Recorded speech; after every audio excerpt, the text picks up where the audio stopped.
继续来看客家人物，讲到艺术的历史，佢都向前拍路嘅感觉讲过深过难的学问哦。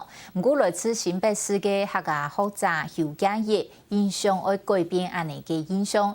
10多年来，伊除了替大学教书，也替社交机构和个公园的场合，用过生活的方式，带领大家来认识中外各时期嘅艺术文化。现在从细呢，也路卡路唔必讨论客家身份，邱家业心肝度向一次相爱情景，一路透过亲戚和个有百年历史嘅族谱当中，能验证你自家嘅客家认同。知道吧？哈，那个练习一下。啊，对，哇，科洛这样。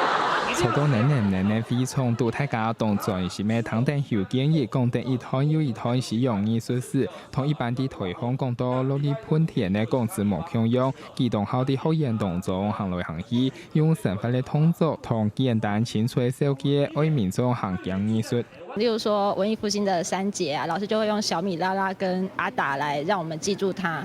那老师每次讲解之前，就是结构也都很清楚、很流畅这样。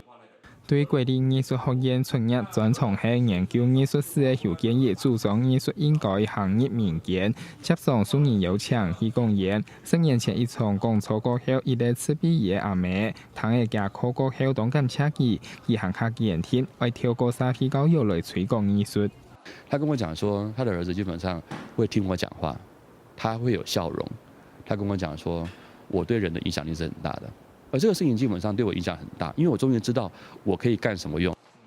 也今年呢，邱建业有100几批重新认识客家同客家的关系，因此加把系属日本教育的教育工作者，一旦就唔准不客人讨论族群身份，也想为青年头的想法，以此表达邱建业的情感调度，多加把个身呢不客人变出族谱长地，原来家出系对屏东来的客人。